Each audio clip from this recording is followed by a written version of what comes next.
తమిళనాడు రాజకీయాలు మొత్తం హీటెక్కిన పరిస్థితి కనబడతా ఉంది. టీవీకే అధ్యక్షులు విజయ్‌కి సినీ తారల మద్దతు లభిస్తా ఉంది. ఏదైతే గవర్నర్ ప్రభుత్వాన్ని ఏర్పరచాలి అని ఏదైతే పిలవకపోవడాన్ని ఖండిస్తూ ఉన్నారు సినీ తారలంతా కూడా ఒకే ఒక మాట వినిపిస్తూ ఉంది. ప్రజల యొక్క తీర్పు గవర్నర్ మరి తొంగలో తొక్కిన విధంగా చేస్తూ ఉన్నారు. ప్రభుత్వం ఏదైతే ప్రజల యొక్క కోరిక మరి గవర్నర్ మరి ఎందుకు పట్టించుకోవట్లేదు, గవర్నర్ యొక్క తీరును నిరసనగా మరి సినీ తారలైతే వాళ్ళ యొక్క గళం వ్యక్తున్న పరిస్థితి కనబడతా ఉంది.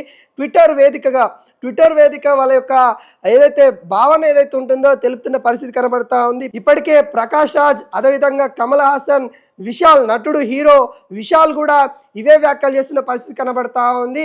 మరి ఏదైతే గవర్నర్ అత్యధిక స్థానాలు గెలిచిన వాళ్ళని ప్రభుత్వం ఏర్పాటు దిశగా గవర్నర్ యొక్క చర్యలు ఉండాలి. కానీ గవర్నర్ యొక్క తీరు, మొండికేసిన తీరును మరి ఇక్కడ రాజ్యాంగాన్ని విరుద్ధంగా గవర్నర్ వివరిస్తూ ఉన్నారు. అసలు గవర్నర్ వ్యవస్థనే రద్దు చేయాలి, గవర్నర్ని అసలు ఎందుకు నియమించాలి, అటు కేంద్ర ప్రభుత్వం తొత్తులుగా పనిచేయడానికి గవర్నర్ నియమించాలా, అటు కేంద్ర ప్రభుత్వం అంటే బీజేపీ మనిషిని ఇక్కడ పెట్టేసి ఒక ఆట ఆడుతూ ఉన్నారు. ఇక్కడున్న ప్రజల యొక్క భావజాలాలతో, ప్రజల యొక్క తీర్పుతోని ఆటలు ఆడుతూ ఉన్నారు అంటూ సినీ తారలంతా విమర్శల వర్షం గుప్పిస్తూ ఉన్నారు. దీనిపైన అంటే గవర్నర్ తీరుపైన రాజ్యాంగం ఏదైతే చెప్తుందో రాజ్యాంగ అంశాలన్నీ కూడా ప్రస్తావిస్తూ ఏ విధంగా ఉండాలో ఒక గవర్నర్కి మేము చెప్పేటోళ్ళం కాదు, కానీ గవర్నర్ యొక్క ప్రవర్తన ఎలా ఉంది అనేది కూడా ఒకసారి రాష్ట్ర ప్రజలు కావచ్చు, దేశ ప్రజలు కావచ్చు ఒక్కసారిగా మరి ఆలోచించండి అనే విధంగా వాళ్ళ వ్యాఖ్యలు అయితే కనబడతా ఉన్నాయి. గవర్నర్ వ్యవస్థని రద్దు చేయాలి, ఈ విధంగా ఉంటే అసలు రాష్ట్ర ప్రభుత్వాలు ఏర్పడడానికి గవర్నర్ కీలకంగా పాత్ర ఉంటుంది.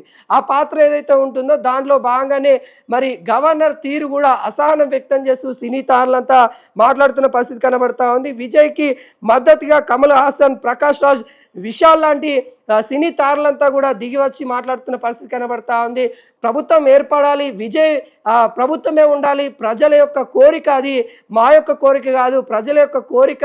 మరి ఏ విధంగా మీరు ప్రజల యొక్క ఓటును కానీ లేకుంటే రాజ్యాంగం కల్పించిన అవకాశాన్ని కానీ ఎందుకు మీరు అవమానిస్తూ ఉన్నారు అన్నట్టుగా మాట్లాడుతూ ఉన్నారు. ప్రజల యొక్క నిర్ణయాన్ని మీరు తప్పక అంగీకరించాల్సిందే అన్నట్టుగా సినీ తారలు మాట్లాడుతూ ఉన్నారు. ఇప్పటికే ఒక హాట్ టాపిక్గా మారింది గవర్నర్ యొక్క తీరు, గవర్నర్ యొక్క వ్యాఖ్యాన తీరు, గవర్నర్ మాట్లాడే విధానం కూడా ఇప్పుడు కొంత హాట్ టాపిక్గా మారింది. గవర్నర్ చెప్పేది ఏంటంటే మెజార్టీ స్థానాలు ఉంటేనే ప్రభుత్వం ఏర్పాటు చేయాలి, మా యొక్క మెజార్టీ ఫిగర్ ఏదైతే ఉంటుందో ఆ యొక్క ఫిగర్ని నాకు చూపించండి, అంతమంది ఎమ్మెల్యేల సంతకం తీసుకొచ్చి నాకు ఇవ్వండి, మీ ప్రభుత్వాన్ని ఏర్పరిచే దిశగా మేము ఓకే చెప్తాము అన్నట్టుగా మాట్లాడుతున్నారు. అయితే సంఖ్యాబలం అనేది కూడా మనము ఎక్కడ అసెంబ్లీలో చూపించాలి, ఇక్కడ ఏదైతే రాజ్భవన్లో కాదు. చాలామంది ప్రముఖులు కూడా అదే చెప్తా ఉన్నారు, గవర్నర్ యొక్క తీరు చాలా నవ్వేటట్టుగా ఉంది, గవర్నర్ యొక్క తీరు కూడా కేంద్ర ప్రభుత్వం ఆడిస్తుంటే ఇక్కడ ఆడుతూ ఉన్నారా అనే విధంగా అటు చెప్తా ఉన్న పరిస్థితి కనబడతా ఉంది. ఈ తీరు గవర్నర్ తీరు యొక్క ఏదైతే ఉందో వాటిపైన కూడా చాలామంది సినీ తారలు